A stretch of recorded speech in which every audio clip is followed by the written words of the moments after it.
بسم الله الرحمن الرحيم. ازيكم يا حبايب قلبي؟ عاملين ايه؟ يا رب تكونوا بخير. صباح الفل او مساء الفل على اختي وحبيبتي امي اللي بتتابعني. وحشتوني كمان مره، وحشتوني. مش عارفه امسي عليكم ولا اصبح عليكم. دلوقتي الساعه حوالي الساعه 2:30 الظهر كده، او ممكن نقول داخله على العصر. فتعالي نبدا الروتين بتاعنا ونشوف هنعمل ايه. انا كنت في مشوار بره ولسه راجعه، فمحتاره ومش عارفه اعمل اكل ايه، والولاد لقيتهم لسه ما فطروش. طب انا اعمل فطار ولا اعمل غدا ولا اعمل الاتنين واضحك عليهم ويبقى فطار وغدا ميكس مع بعض؟ فبقيت محتاره كده شويه. يا بنتي يا هبه ارسي على حل بسرعه. فبصراحه بيني وبينك اخدتك معايا كده المطبخ، وتعالي لي نسمي الله ونصلي على الرسول عليه افضل الصلاه والسلام، واقولك على احلى واطعم فطار او غدا تقدري تعمليه. هو ميكس ما بين الاتنين، وساعات كتير ينفع عشاء. هنسمي الله تاني ونصلي على الرسول، ونبدا بقى في الروتين بتاعنا النهارده، لان الروتين شيق كده وحلو جدا، وفي فكرة غدا حلوة جدا. ومش فكرة واحدة، لا، هو ممكن نقول ايه، 3 4 افكار كده مع بعضيهم في يوم واحد، يعني غدا اقتصادي ممكن نمشيه منيو اسبوع. تعالي نبدأ ونشوف هنعمل ايه. اول حاجة طبعا زي ما متعودين، اللي احنا بننظف البوتاجاز. ما بنشتغلش على بوتاجاز مش نضيف، تمام كده تمام. هنمسحه كده ونظبطه ونخليه زي الفل، ونبدأ نشتغل على طول. طبعا انا راجعه من بره عندي صداع، مش عارفه اعمل ايه. كنت فاكره ان الولاد اصلا فطروا الصبح، او فطروا يعني وانا مش موجوده في البيت، لكن رجعت لقيتهم لسه يدوب بيفوقوا عشان يصحوا من النوم وراهم دروس. فالفطار اللي انا هعمله ممكن يكون مثلا ايه، سندوتش جبنه برضه مش هيشبعهم، عندهم درس، ده عنده درس ودي عندها درس. فالموضوع اللي هم هينزلوا هيقعدوا فتره طويله عقبال ما يرجعوا. فقلت لا، امشي لهم حالهم كده دلوقتي باكله تكون حلوه وتأكل كده، تخليهم اللي هم يفتحوا نفسهم على الأكل. وأنا كمان عايزة أعمل كوباية شاي كده لزوم الحركات، حتى لو يعني ايه، تعدل لي مزاجي كده شوية عقبال ما أخلص الأكل بتاعي. اول حاجه عملتها اللي انا مسكت حبايتين من البطاطس حجمهم كبير، قشرتهم وقطعتهم مكعبات، وحطيتهم في ميه وهغليهم على النار لحد ما البطاطس تبدا تستوي معايا.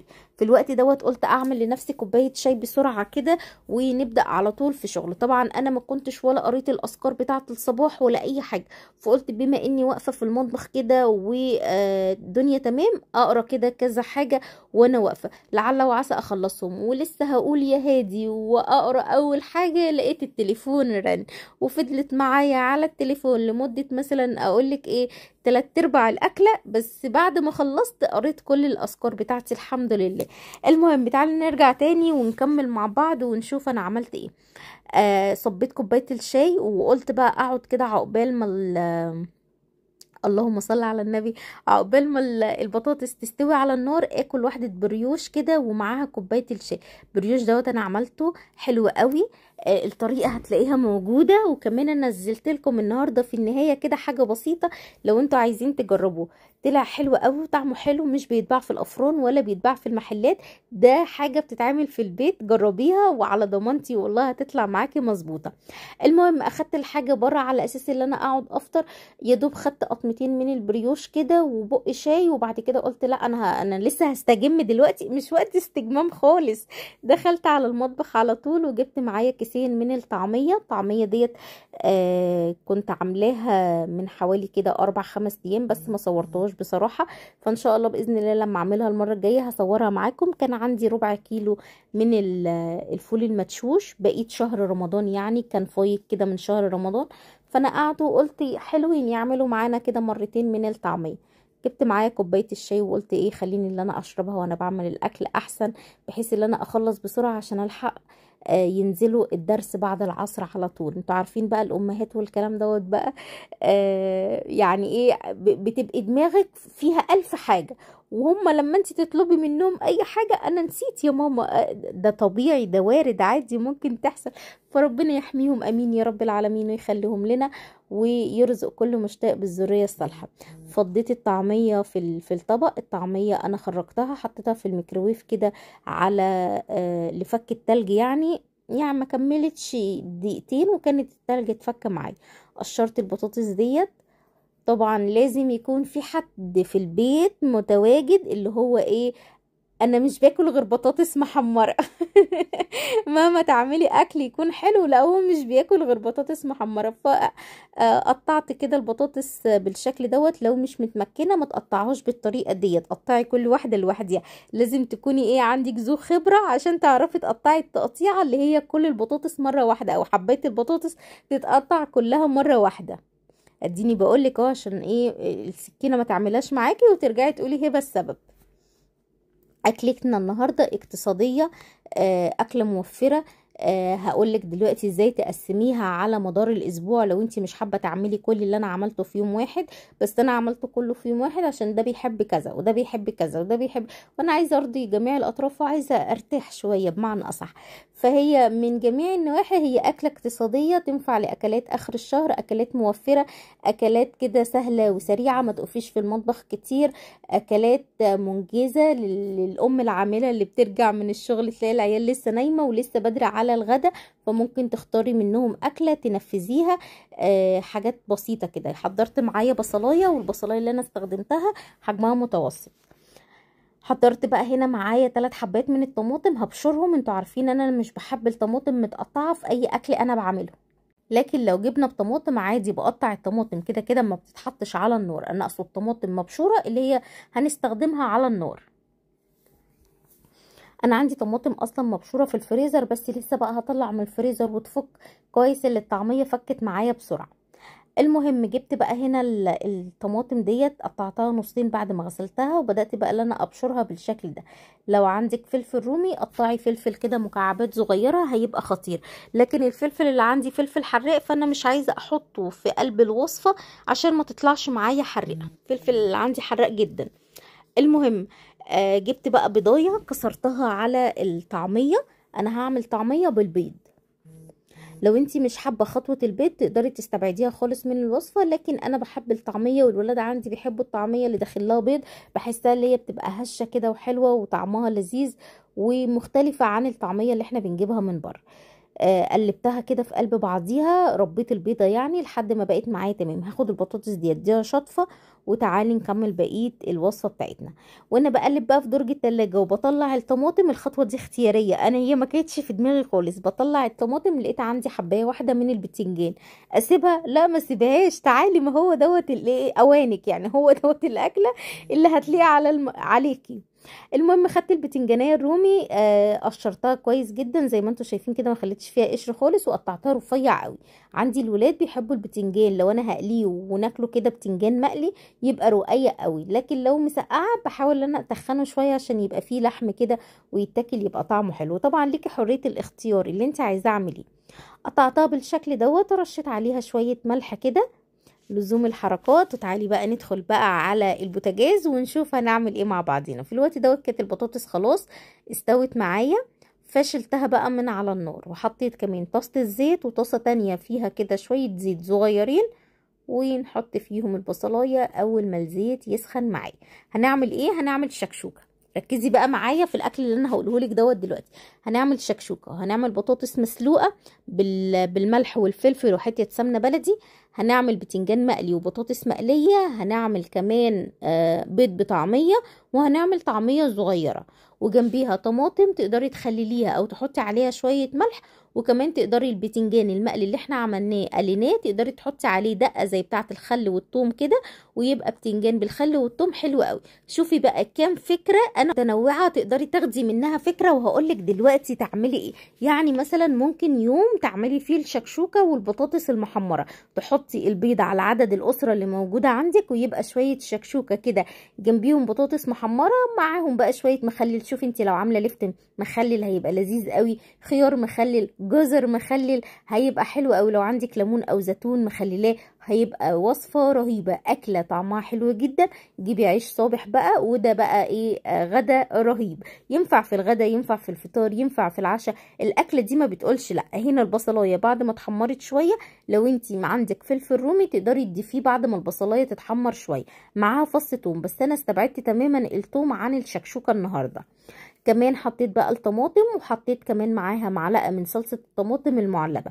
هحط بقى عليها ايه؟ هحط عليها ملح وفلفل اسود بس كده. لو انت حابه تحطي مكعب مرقه حطي، لكن هي حلاوتها كلها في الملح والفلفل الاسود. مش عايزه اغير النكهه بتاعت الشكشوكه او طعم الشكشوكه كده. هسيبها بقى تتسبك على النار، بس مش هحط البيض دلوقتي، انا هحط البيض في اخر مرحله، يعني بعد ما تتسبك هرفعها هكمل بقيه الوصفه، وهي هتبقى في الاخر خالص عشان تفضل معايا سخنه وطعمها حلو. اديني قلتلك وصفه برضو لذيذه جدا. تقدري يوم الشكشوكه ده تستبدلي الشكشوكه بالبطاطس المسلوقه. لا اسفه، يعني يوم الشكشوكه تستبدلي البطاطس المحمره بالبطاطس المسلوقه، بطاطس مسلوقه جنبيها شكشوكه، هيبقى حلو قوي برضو، يوم لطيف. طيب نختار يوم تاني نعمل فيه اكله. ايوه نختار يوم تاني نعمل فيه اكله. الاكله بتاعت اليوم اللي بعديها تبقى طعميه، بيض بطعميه جنبيه شويه بطاطس جنبيه شويه بتنجان مخلل، الله على العسل، حاجه كده تستاهل بقك. ايه رايك في الفكره الحلوه ديت؟ طب تيجي نختار يوم تالت، او نختار يوم تالت. اليوم التالت هيبقى عباره عن بطاطس مسلوقه مثلا، هتعملي بيض مسلوق جنبيها متدحرج، هتحمري مثلا شويه بتنجان او شويه بطاطس للي مش بيحب البطاطس المسلوقه، هتبقى برضو لذيذه. بصي بقى عندنا افكار كتيره كتيره كتيره. اعتبروه النهارده منيو كده لاكلات اخر الشهر الموفره معانا. مش شرط تعملي زي ما انا عملت، اختاري وجبه او وجبتين من اللي انا عملتهم دول ونفذيهم على طول بكره او بعد. احنا شهر 4 دوت مش عايز يخلص، شهر طويل قوي قوي قوي. ايه الشهر دوت؟ ولسه كل دوت لسه تقريبا 10 ايام كده ولا حاجة يعني. النهاردة 20 ولسه الشهر ما خلص. ايه الشهر اللي مش عايز ده العيد جه ورمضان جه والعيال خلاص هيقربوا ياخدوا الاجازة والامتحانات وعيد الربيع وشم النسيم. ايه ده؟ ليه كده؟ طب انا حاسه لوحدي ولا انتوا كمان؟ اكتبوا لي في الكومنتات لو انتوا حاسين كده. البطاطس بعد ما اتحمرت نزلت بقى بالبتنجان، هحمره برضو معايا هنا طاسه على النار فيها شويه زيت متوسطين. البطاطس المسلوقه هرستها كده بالمعلقه، حطيت عليها ملح وفلفل اسود وشويه كمون. لو حابه تحطي شطه حطي، عايزه تحمريها شويه وما تبقاش حرقه حطي شويه بابريكا، بس انا البابريكا اللي موجوده عندي خلصانه. طبعا بقى مع الاضافه لمعلقه حلوه كده من السمنه هتعلي التيست بتاع البطاطس وهتخلي طعمها كريميه وطعمها حلو قوي. اعرف ناس بتحط معلقه قشطه، دي اختياري، حابه تحطيها حطيها، لو مش حابه خلاص. هنا الزيت انا كنت فاكره اللي هو سخن، لكن للاسف النار لقيتها اتطفت، فهولعها دلوقتي ونشتغل تاني على الطعميه. تقدري بقى الطعميه تعمليها اقراص كده صغيره زي ما انا هعمل، تقدري تعمليها عجايه كبيره، بيض بطعميه عجايه كبيره واحده، قرص كبير. تقدري تعمليها محشيه بقى زي ما هوريكي دلوقتي. بصي هنا بحط عليها شويه من السمسم، وطبعا انا عملت شويه بسمسم وشويه من غير سمسم عشان عندي الولاد في كذا حد كده مش بيحب سمسم في الاكل، مع انه السمسم طعمه حلو وما بيضايقش. يعني انا مش عارفه ايه التعاليق الغريبه اللي هم ماشيين لي فيها الايام دي. فينو من غير سمسم، طعميه من غير سمسم، بقسماط من غير حاضر حاضر حاضر. تمام بس كده. بصي بقى هعمل ايه، طلعت هريسة الفلفل الاحمر من الفريزر، وهبدأ بقى اللي انا اعمل كده طعمية محشية. بس الطعمية المحشية بقى اللي انا هعملها اصابع عشان خاطر ابقى عارفاها، عشان ما تتلخبطش مع الولاد وياخدوها وتبقى حرقة عليهم بالشكل دوت كده. وبرضه هحط عليها شوية سمسم، لو مش حابين سمسم تقدروا تستبعدوه خالص من الوصفة. يعني لو انتوا زي عيالي يعني مش بتحبوا السمسم في الاكل. البتنجان بقى معايا على النار كده برضو متابعاه، والبطاطس هناك انا مهديه النار عليها قوي، عايزاها تسخن كده معايا والسمنه تسيح وتبقى تمام. الطعميه بقى لو انت عايزاها مقرمشه رفعيها شويه، لو انت عايزاها ملحمه كده وتبقى اسفنجيه حاولي تخليها عامله زي الكوره، هتطلع معاكي خطيره. واللي انت عايزاه اعمليه برضو. البتنجان كده خلاص، رفعت الطاسه بتاعت البتنجان الاولانيه، نزلت بشويه البتنجان التانيين دول وكده خلاص. والطعميه كمان كانت خلاص يعتبر خلصت معايا. قولوا لي بقى رأيكم في الاكل بتاع النهارده ايه، لاني بصراحه انا كنت مش عارفه هعمل ايه. ما نزلت الصبح ما جاش في دماغي ان انا اطلع اكل من الفريزر، ولا حتى اعمل حسابي مثلا. نزلت كده ونسيت خالص حتى وانا راكبه، هو انا فعلا هعمل اكل ايه، انا محتاره. فسبتها بقى على ربنا، عارفين اللي هو التدابير بتاعت ربنا، لما تسيبي كل حاجه على ربنا فربنا هو اللي بيمشينا حالنا، هو اللي بيسر لنا امورنا. الحمد لله على كل حال. هنا بقى دي طعميايه اللي هي الكبيره قوي، او القرص الطعميه، او البيض بطعميه، او العجه، شوفوا بتقولوا عليها ايه. فردتها في الزيت بالشكل دوت عشان ما تبقاش سمكها تخين كده وتبقى من جوه نيه. خلصت معايا. وهنا البطاطس برضو خلاص كانت خلصت معايا، هغرفها بالشكل دوت كده. غرفتهم على طبقين. في المرحله ديت بقى ما كنتش لسه عملت الشكشوكه، هعملها معاكي دلوقتي. عارفه كمان انت لو عملتي البطاطس دي لوحديها في يوم لوحده، انا ساعات بعمل كده، بعمل بطاطس مسلوقه بس والله بتبقى طعمها حلو قوي. بعملها سندوتشات كده للولاد، بفردها يعني في نص الرغيف، بتبقى طعمها حلو قوي. معاها بقى بتنجان مخلل، معاها اي حاجه مخلله بتبقى خطيره. او لو مفيش اي حاجه مخلله برش على وشها شويه شطه كده، بتبقى طعمها لذيذ قوي. جربيها وادعيلي.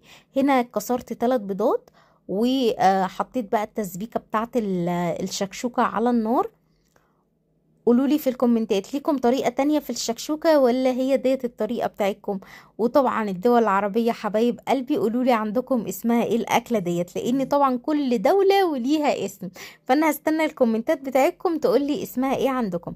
نزلت كده بالبيض، تقدري تخليه زي ما هو لو انت حابة، وتغطي المقلاية بحيث اللي هو ايه يستوي. لكن انا مش هعمل كده، انا مجرد ما البياض اتجمع كده معايا هبدأ بقى اللي انا ايه اقلب الصفور، عشان انا مش بحبه اللي هو يبقى بحالها كده.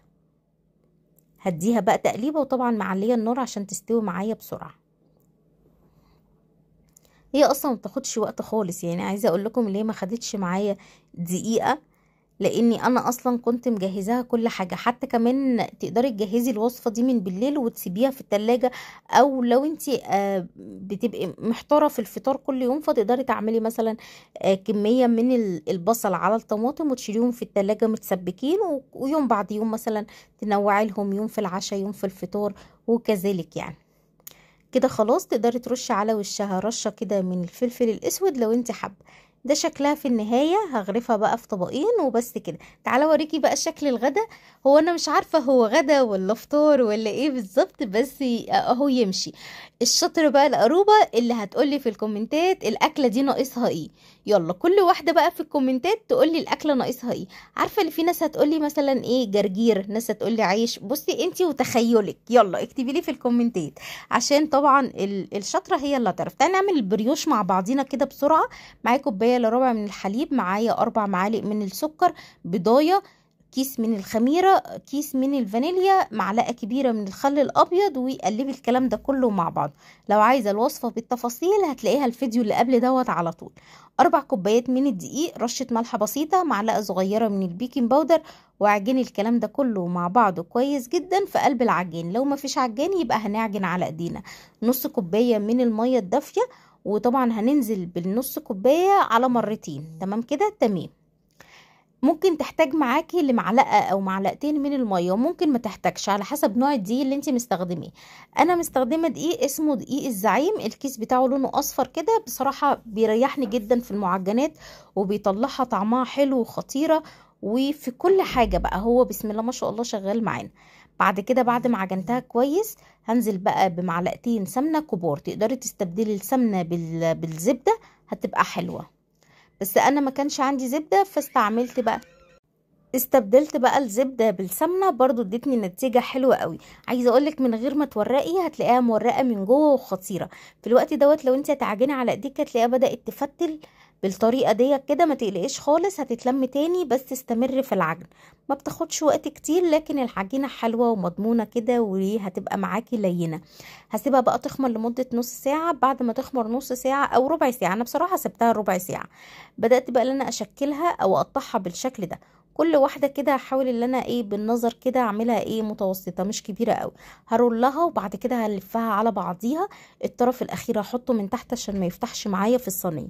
هجيب صينيه مدهونه دهنه حلوه من السمنه، واحطها بقى في قلب الصينيه. بريوش شم النسيم ده بيبقى حاجه مميزه كده. اكتبوا لي في الكومنتات انتوا كمان متعلقين بشم النسيم بايه، يعني الشريك، البريوش، ال البيض المتلون. كنا زمان بنلون البيض بقى ونحطه في البصل، قشر البصل، او نسلق معاه مثلا شويه شبت او شويه سبانخ عشان يبقى البيضايه لونها خضرة. هستنى الكومنتات بتاعتكم الجميله ديت. بصي بقى هنا بعد ما سبتها ارتاحت شويه، حضرت معايا بيضايه عليها شويه من الحليب وقلبتهم مع بعض كويس جدا. معايا كمان سكر ابيض عادي، مش سكر بودر، لا سكر عادي اللي هو اللي هو بنحطه في الشاي، يعني مش محتاج اوصف اكتر من كده. لو عندك سكر خشن اكتر من الناعم دوت هيبقى جميل برضو. بدأت ان انا ادهن وشها. لو مش حابه بيض يبقى تستبدليه باللبن بس، او تستبدليه بالميه. ممكن تستبدلي السكر اللي فوق الوش ده بشويه سمسم، برضو هتبقى حلوه قوي. وممكن من غير سمسم ومن غير اي حاجه خالص.